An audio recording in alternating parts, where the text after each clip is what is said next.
তা আমি আপনাদেরকে জানিয়ে রাখি যে আমি যেহেতু আখিরুজ্জামান স্টাডি করেছি বা করছি, এখনো কিন্তু 3টা বড় বড় ভূমিকম্প আসা বাকি আছে। নবী করিম সাল্লাল্লাহু আলাইহি ওয়াসাল্লাম একদিন মসজিদের সামনে দিয়ে যাচ্ছেন, সাহাবীরা ভিতরে বসে আছে। সাহাবীরা কোন একটা বিষয়ে কথোপকথন করছেন। নবী করিম সাল্লাল্লাহু আলাইহি ওয়াসাল্লাম জিজ্ঞাসা করলেন, তোমরা কি নিয়ে কথাবার্তা বলছো? সাহাবীরা বললেন যে আমরা কিয়ামতের আলামতগুলো নিয়ে কথা বলছি। তখন নবীজি বললেন সাল্লাল্লাহু আলাইহি ওয়াসাল্লাম, 10টা আলামত আসার আগে কিয়ামত হবে না। কয়টা আলামত? 10টা। এই 10টা আসার আগ পর্যন্ত কিয়ামত হবে না নিশ্চিন্ত থাকতে পারেন। কিন্তু এই 10টা কবে চলে আসবে এর কোনো গ্যারান্টি আছে? নাই। তার প্রথমটা হচ্ছে দাজ্জাল, মাসিহুদ দাজ্জাল মানুষের রূপে বের হবে। 2, ঈসা ইবনে মারইয়ামের আগমন।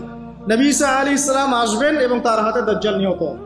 কোথায় নিহত হবে সেটাও বলে দেওয়া আছে, প্যালেস্টাইনের বাবেলুদ নামক জায়গায়, যে জায়গাটা অলরেডি প্রস্তুত।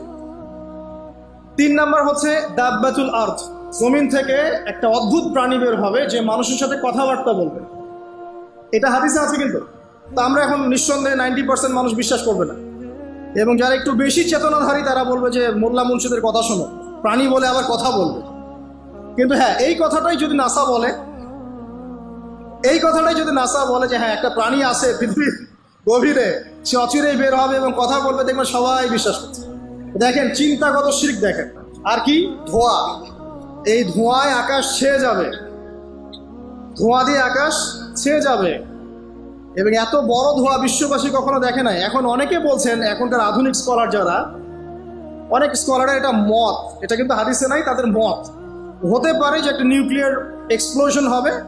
সারা ওয়ার্ল্ড তো এখন নিউক্লিয়ার যুদ্ধের সামনে দাঁড়িয়ে আছে, তখন হয়তো বা ধোঁয়ায় পুরো বিশ্ব ছেয়ে যেতে পারে। এটা তাদের মত, এটা হতেও পারে, নাও হতে পারে, হওয়ার সম্ভাবনা কিন্তু আছে, উড়িয়ে দেওয়া যাচ্ছে না। ঠিক আছে, 4টা। 5 কি? 5 হচ্ছে ইয়াজুজ আর মাজুজ। ইয়াজুজ আর মাজুজ এই প্রকৃতি বের হবে, এরা কিন্তু আদম সন্তান, এবং তারা পৃথিবীর পানি খেয়ে শেষ করে ফেলে দিবে, মহাসাগরের পানি খেয়ে শেষ করে ফেলে দিবে। তারপর এই যে 6, 7, 8, এই 3টা হচ্ছে 3টা বড় বড় ভূমিকম্প, যেটা বলতে গিয়ে আমি জিজ্ঞাসা, এই 3টা ভূমিকম্প এখনো আসা বাকি আছে। নবীজি বলেছেন একটা পৃথিবীর পূর্ব দিকে হবে। পূর্ব দিক কোন দিক? এই যে Indonesia, Malaysia, Bangladesh, Pakistan, Myanmar, আপনার শ্রীলঙ্কা, এই পুরো কন্টিনেন্ট পূর্ব দিক, পৃথিবীর পূর্ব দিক। কোন কান্ট্রি এটা তো বলা হয়নি, পূর্ব দিক বলা হয়েছে। এবং এখানে ভূমিকম্প বলা হচ্ছে না, বলা হচ্ছে ভূমি ধসে যাবে, মানে পুরো ভূমিটা নিচে চলে যাবে। এখন যারা এগুলো নিয়ে গবেষণা করেন তারাও কিন্তু সেম কথাই বলছেন, খেয়াল করে দেখেন। তারা হয়তো বিজ্ঞান দিয়ে ব্যাখ্যা করছেন, কিন্তু হাদিসে কিন্তু এটা বলা আছে। আরেকটা হচ্ছে পৃথিবীর পশ্চিম দিকে। আর পশ্চিম দিকে কেন হবে জানেন? সমকামিতার কারণে, সুদের কারণে, জেনার কারণে, পর্নোগ্রাফির কারণে, এবং সারা বিশ্বকে তারা যে জুলুমটা করছে, এই জুলুমের প্রতিফল হিসেবে আল্লাহ পাক ঘোষিত, এর কোনো অস্তিত্বই থাকবে না। এখন মনে হচ্ছে না যে পুরো সারা ওয়ার্ল্ডকে রুল করছে, অস্তিত্বই থাকবে, ভূমিধস।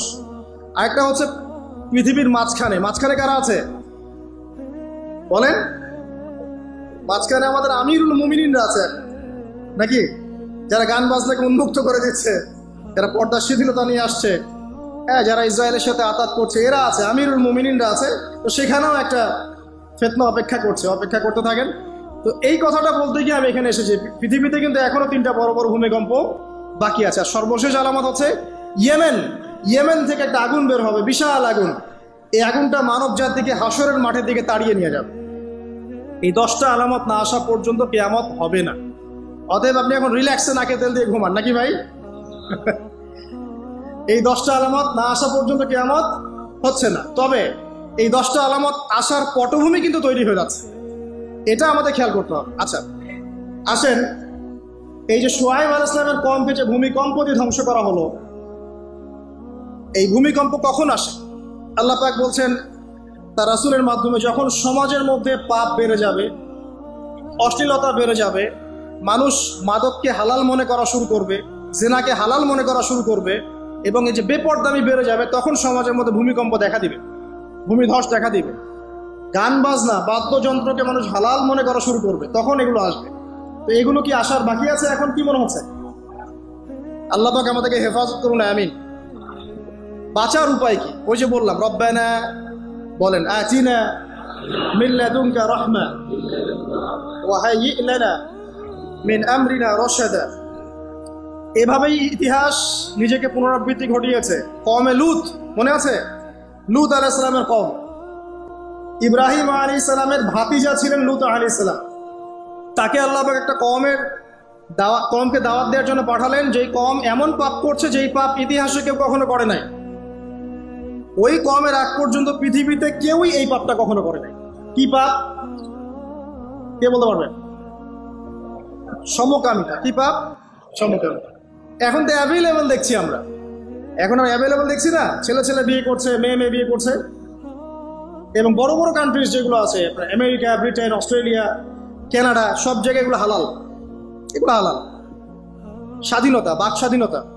আর আপনি চাইলে একটা মেয়েকেও বিয়ে করতে পারেন, ছেলেকেও করতে পারেন। আবার কোরআনে বলেছে ছেলে ছেলে সমকামীর কথা, কিন্তু এই যুগে এসে আমরা দেখছি মেয়ে মেয়েও সমকামী। সুবহানাল্লাহ। এবং এটা আমাদের দেশে ছড়িয়ে পড়ছে, এটা কিন্তু অ্যালার্মিং একটা বিষয়। আমরা সবাই বাইরে ভালো মানুষের মুখোশ ধরে আছি ঠিকই, কিন্তু ভিতরে ভিতরে সমাজ এগুলো চলছে। এগুলোকে যদি এখনই আমরা যদি এটাকে ডিফেন্ড করতে না পারি, তাহলে কিন্তু সমস্যা। আগামীতে দেখা যাবে যে আমাদের পরিবারের মধ্যে এগুলো ঢুকে যাচ্ছে, নাউযুবিল্লাহ। একটা জরিপ বলছে যে 20 থেকে 30 জন মানুষের মধ্যে একজন মনে করে যে সমকামিতা ভালো জিনিস বা এটা একটা স্বাধীনতা। আপনি কেমব্রিজ অক্সফোর্ডের ডিকশনারি ঘাটলে দেখবেন সেখানে আগে বলা হতো যে এটা একটা মানসিক রোগ। আপনি 10 বছর আগের ডাটা দেখেন আর 10 বছর পরের ডাটা দেখেন, এখন আপনাকে বলা হবে এটা একটা বাক স্বাধীনতা। আগে বলা হতো মানসিক রোগ। তো এই কওম ছিল কওমে লূত। আল্লাহ পাক এদেরকে এমনভাবে ধ্বংস করেছেন যেভাবে পৃথিবীতে কোনো কওমকে আল্লাহ পাক ধ্বংস করেন, কাউকে না। কিভাবে? আল্লাহ পাক 2 জন ফেরেশতা পাঠিয়েছিলেন, জিবরাইল আলাইহিস সালাম এবং মিকাইল আলাইহিস সালাম। তাদেরকে সুন্দর যুবকের আকৃতিতে পাঠিয়েছেন, সুন্দর সুন্দর যুবক। সুবহানাল্লাহ। এগুলো বলতে খারাপ লাগে যে এখন ছোট ছোট বালকদেরকেও দেখি বলাৎকার করা হচ্ছে, হচ্ছে না? নিউজগুলো পান না?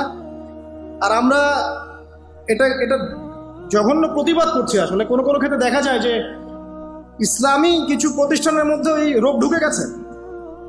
তো এটা কিভাবে হলো, আসলে কিভাবে হয়েছে আমি আপনাকে বলছি। দেখেন, আমি আপনাকে মূল জায়গাটাতে বলছি। এই যে মানসিক বিকৃতি, অসুস্থতাটা হয়েছে অনলি পর্নোগ্রাফির কারণে। Only pornography. এবার পর্নোগ্রাফি দেখতে দেখতে সবাই বাসায় এগুলো ইন্টারনেটের আপনার ফোনে সবাই যখন দেখতে অভ্যস্ত হয়ে গেছে, তখন ইন্টারনালি আমরা সবাই পশু হয়ে গেছে। এখন সামনে যেই থাকে, একটা ছোট বাচ্চা থাক, ছোট মেয়ে থাকে, 5 বছরের মেয়েকে দেখলাম রেপ করে ফেলছে। 5 বছরের মেয়ে রেপ হয়েছে কোথায়?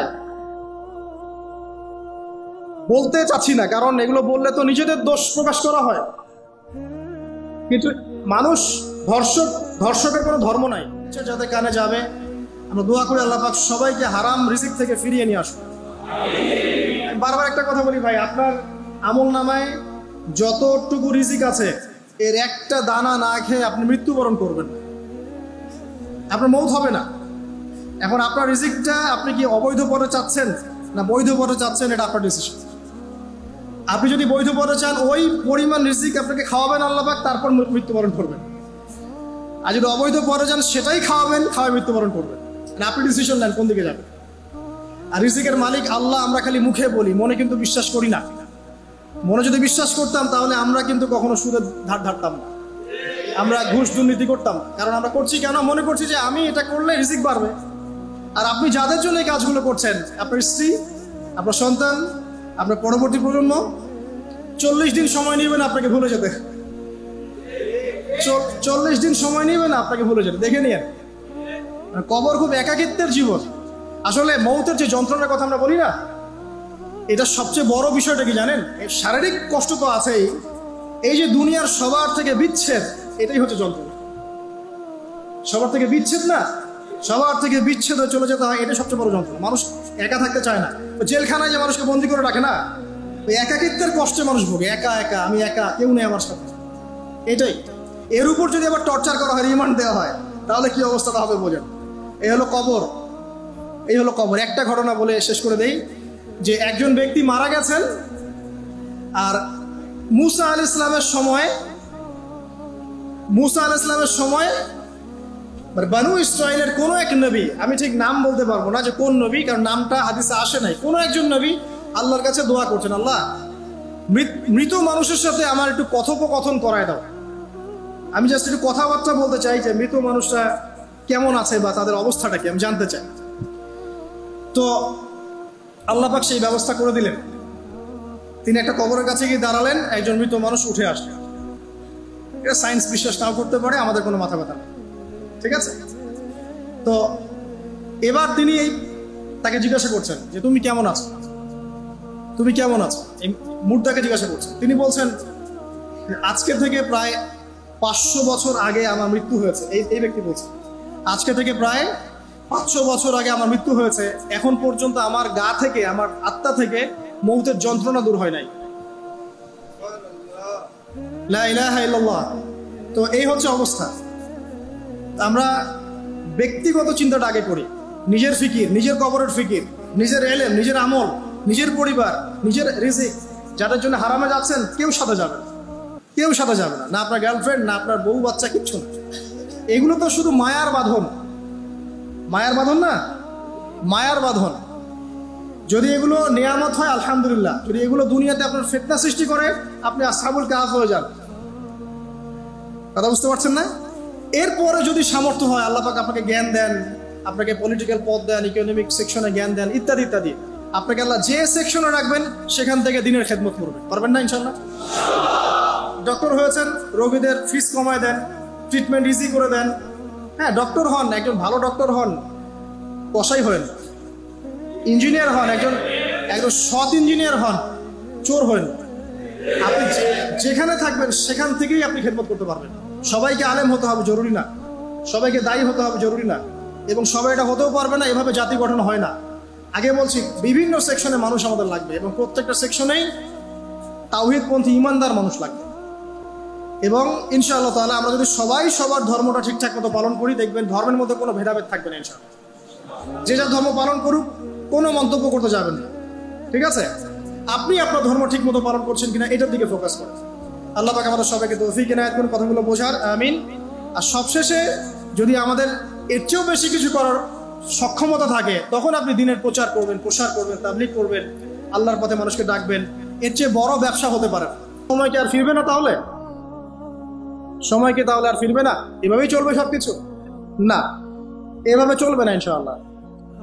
আল্লাহ রাব্বুল আলামিন তার রাসূলের মাধ্যমে জানিয়েছেন এই সবকিছুই সাময়িক, সবকিছু সাময়িক। ইতিহাস আবার পুনরাবৃত্তি ঘটাবে।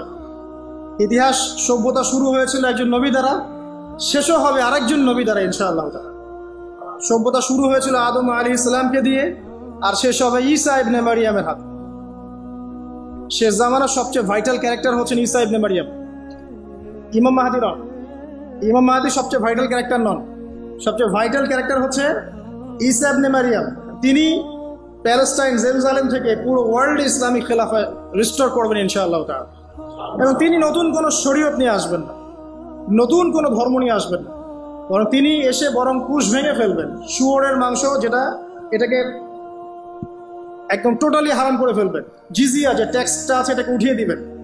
এবং তিনি 40 ইয়ার্স, হাদিসে এসেছে 40 বছর তিনি এই পৃথিবীতে থাকবেন। কত বছর?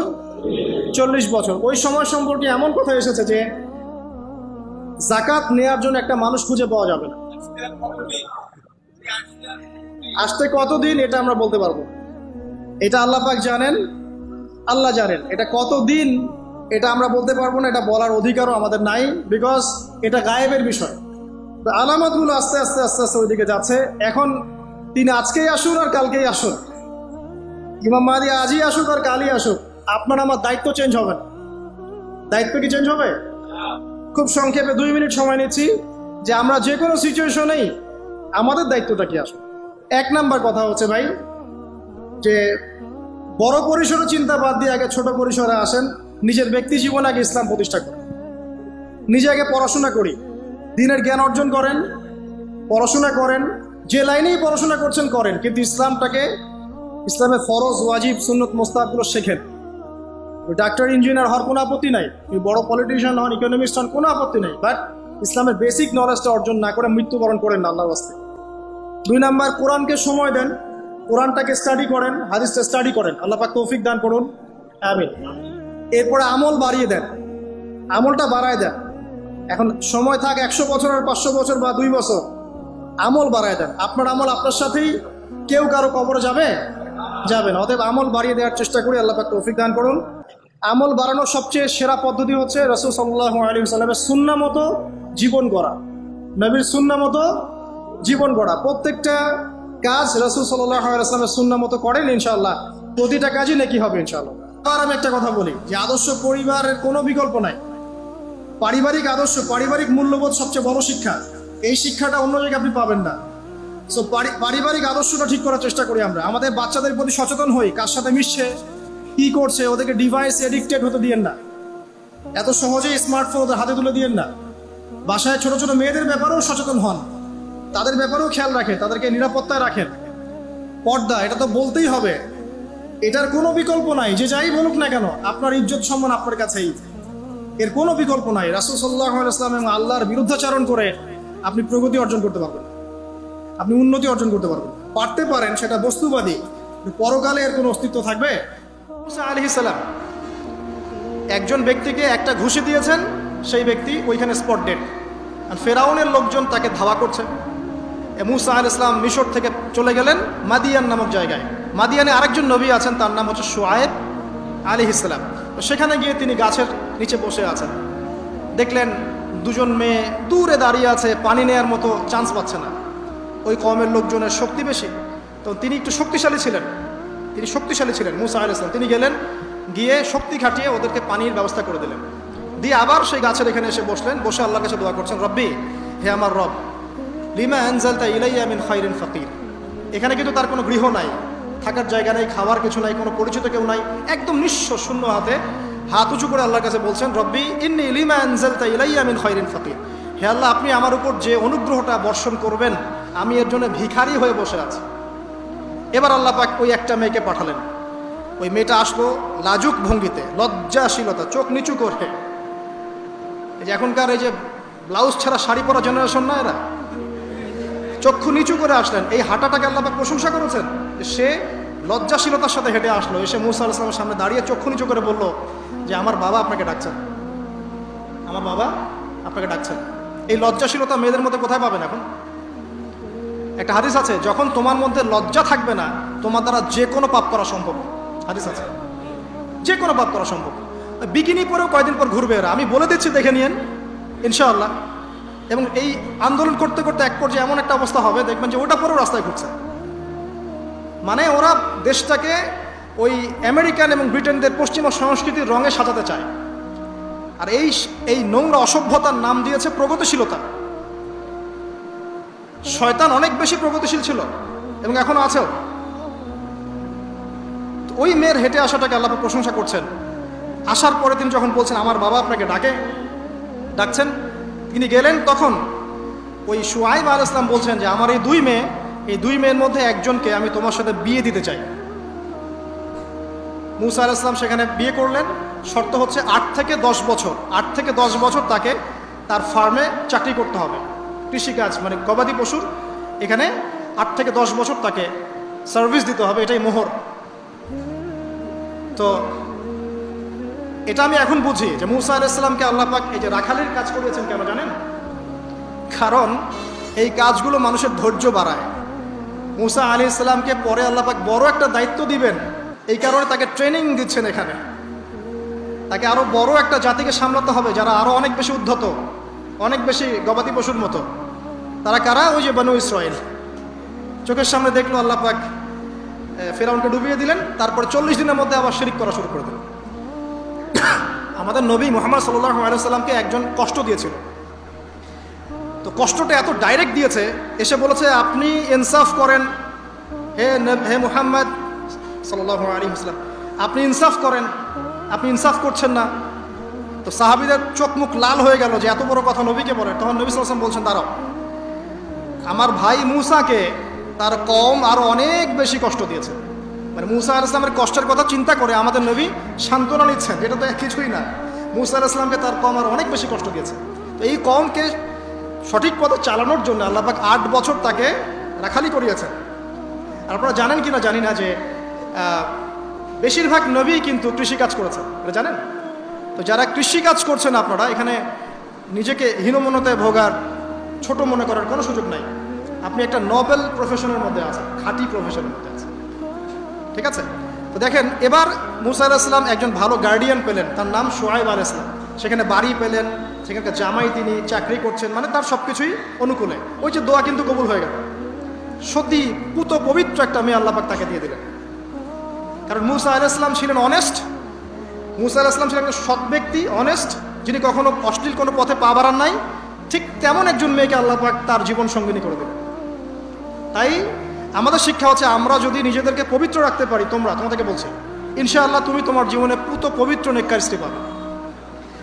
কিন্তু তোমরা যদি এখনকার এইসব প্রলোভনে পড়ে, যে না মদ, পর্ন, হাবিজাবি সব কিছুর মধ্যে ঢুকে যাও, মাদক ইত্যাদির মধ্যে, পুত পবিত্র নারী আসবে না।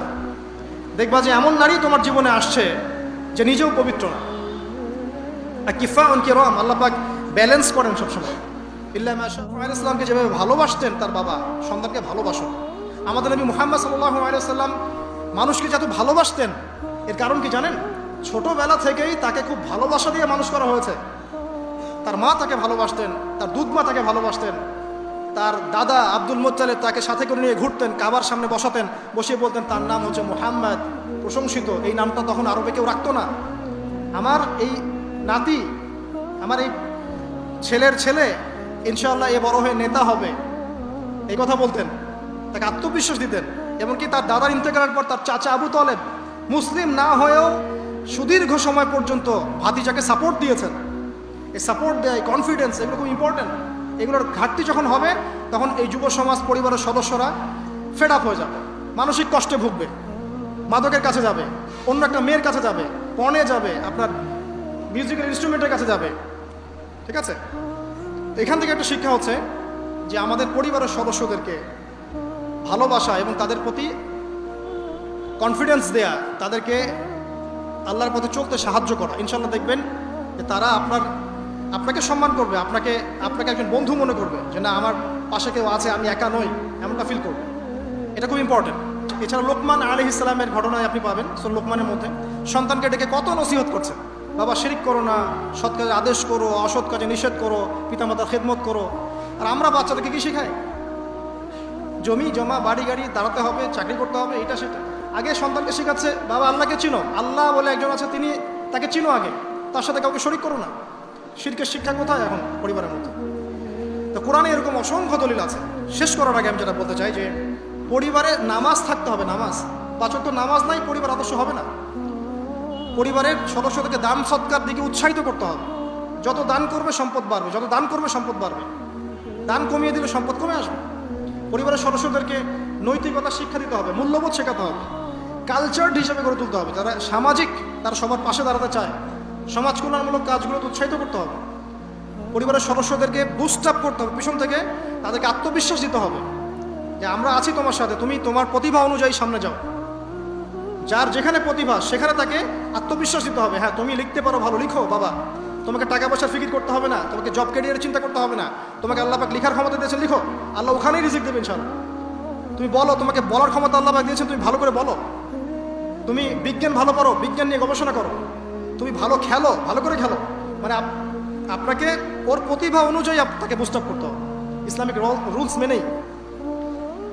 বাসায় পর্দার বিধান চালু করতে হবে যাদের মধ্যে নাই, এবং এটাকে শক্ত করে ধরতে হবে। এটা হেলায় ফেলায় ছেড়ে দেওয়া যাবে না। বাসার মধ্যে অপসংস্কৃতি যেগুলো আছে, বাইরের কালচার যেগুলো ঢোকে, এগুলো রাস্তা বন্ধ করতে হবে। ইন্টারনেট সেকশনগুলোকে লিমিটেড করতে হবে। এবং যা দেখবেন সবাই একসাথে দেখবেন, ড্রয়িং রুমে বসে। স্মার্টফোন এতে অ্যাভেলেবেল করে দিবেন না। এমনও কান্ট্রি আছে 18 বছর না হলে কেউ ফোন ইউজ করতে পারে না। আর আমাদের জন্মের পর থেকেই ফোন। বাচ্চার ওই ফোনটা দেওয়া মানে তার মস্তিষ্ক ড্যামারেজ, শেষ। দেখেন আপনি ফোনের কারণে যে কত পাপ করতেছে আল্লাহ। এবং ফোনকে আমরা এখন আর কন্ট্রোল করছি না, ফোনই আমাদেরকে কন্ট্রোল করছে। এইগুলো বন্ধ করতে হবে। বাসার সদস্যদের খাওয়া দাওয়ার দিকে ফোকাস করতে হবে, তারা কি খাচ্ছে, কেমন খাবার খাচ্ছে, ফ্রেশ ফুডের ব্যবস্থা করতে হবে। কালচার্ড কথা বলতে হবে, সুন্দর করে কথা বলতে হবে তাদের সাথে। ঝগড়াঝাটি এগুলো দেখে যখন তারা অভ্যস্ত হয়ে যাবে, তখন তো নৈতিকতার অবক্ষয় ঘটবেই। আরও কিছু বিষয় আছে, যেমন পরিবারে বৃদ্ধতা ভালোবাসা পিতামাতার মধ্যে আছে কিনা, স্বামী স্ত্রীর মধ্যে আছে কিনা, এই বিষয়টা যেন ছোটদেরকে ইফেক্ট না করে খেয়াল রাখতে হবে। এভাবে যখন ইফেক্টিভ প্যারেন্টিং আসবে, পরিবার রিজিক হালাল, সলাত আছে, কোরআন আছে, জিকির আছে, তারা সমাজকরণমূলক কাজ করছে, ইসলামিক কমিউনিটির মধ্যে আছে, হ্যাঁ, সবার সাথে একটা হৃদ্যতাপূর্ণ সম্পর্ক আছে, তখন দেখবেন এই পরিবারের সন্তানরা ইনশাল্লাহ পরবর্তীতে গিয়ে ভালো কিছু করবে ইনশাল্লাহ। এই পরিবারের মেয়েরা ইনশাল্লাহ শালীন হবে এবং তারা যখন অন্য কোনো ঘরে যাবে ওই পরিবারও ঠিক থাকবে ইনশাল্লাহ। তো দিনের জ্ঞান, আমল, হালাল রিজিক, সুন্দর প্যারেন্টিংস, এগুলোর মধ্য দিয়ে আমরা আদর্শ পরিবার গড়তে পারবো ইনশাআল্লাহ আল্লাহ পাক আমাদের সবাইকে তৌফিক এনায়েত করুন। আমি লেকচারটা এখানে শেষ করছি। তো শেষ করার আগে আমি জাস্ট একটা বই সাজেস্ট করবো আপনাদেরকে। আমার হাতে একটা বই আছে, ইনশাআল্লাহ পরবর্তীতে কোনো এক জুমায় বা কোনো একটা সেমিনারে ইনশাআল্লাহ শুধুমাত্র এই বইটার উপরে আমি আলাদা একটা স্বতন্ত্র লেকচার বা সেমিনারের আয়োজন করবো ইনশাআল্লাহ। বইটার নাম হচ্ছে প্যারেন্টিং, জাস্ট সন্তান প্রতিপালন। জাস্ট দেখাচ্ছি বইটা, জাস্ট সন্তান প্রতিপালন, প্যারেন্টিং। এটা টোটালি ইসলামিক বই, আমি এমন করে বলছি না যে এটা ইসলামিক মূলনীতি এখানে একপেশেভাবে উপস্থাপন করা হয়েছে, এমন নয় বিষয়টা। কারণ সমস্ত পরিবেশ পরিস্থিতির সাথে মিলিয়ে এ যুগে কীভাবে আপনি একজন সফল পিতা হবেন, সফল মা হবেন, সন্তানকে কীভাবে প্রতিপালন করবেন, এই বিষয়গুলো এখানে সুন্দর করে দেওয়া আছে। তো বইটা আপনারা কিনতে পারেন, আল্লাহ পাক আপনাদেরকে তৌফিক দান করেন। এগুলো আমি আমার নিজে থেকেই বলছি, এটা বলতে আমাকে উৎসাহিত করে, আমি নিজে থেকেই বলছি, বইটা আমি পড়েছি, ভালো লেগেছে। আমরা দোয়া করি আল্লাহ পাক আমাদের সবাইকে আদর্শ ইসলামিক পরিবার গড়ে দিন, আমিন। এবং যারা এখনো পরিবারে যায় নাই তাদেরকে আল্লাহ পাক সুন্দর, দিনদার, পবিত্র, নেককার স্ত্রী আল্লাহ পাক দান করুন। আমরা দোয়া করি যারা পরিবার গঠন করে ফেলেছেন এখন, তাদের মধ্যে যে ভুল ত্রুটিগুলো হচ্ছে এগুলোকে সংশোধন করার তৌফিক আল্লাহ পাক দান করুন। পরিবারের মধ্যে দ্বীনি জ্ঞানের চর্চা আল্লাহ পাক বাড়িয়ে দিন। পরিবারের মধ্যে তালিমের ব্যবস্থা করুন, পরিবারে হৃদ্যতা, ভালোবাসার ব্যবস্থা করুন, বন্ধন শক্তিশালী করুন। আরও বলবো যে পরিবারের মধ্যে হালাল রিজিক আল্লাহ পাক ঢুকিয়ে দিন, হারাম থেকে বাঁচান। পরিবারে কোরআনের একটা চর্চা যেন প্রবাহমান থাকে, আল্লাহ পাক সেই তৌফিক সবাইকে দান করুন। আল্লাহ পাক আমাদের আপোষে যে ইখতিলাফগুলো, ভুল বোঝাবুঝিগুলো, এগুলো থেকে আল্লাহ রাব্বুল আলামিন আমাদের এই পরিবারগুলোকে হেফাজত করুন। যখন পরিবার সুন্দর হবে ইনশাআল্লাহ তাআলা সমাজটা ভালো হবে। সমাজ যদি ভালো হয় ইনশাআল্লাহ তখন সত্যিকারের একটা সোনার বাংলা আমরা পাবো ইনশাআল্লাহ। আল্লাহ পাক আমাদের সবাইকে চলমান যাবতীয় ফিতনা থেকে হেফাজত করে কোরআন এবং সুন্নাহর অনুসারী বানিয়ে দিন। আল্লাহ।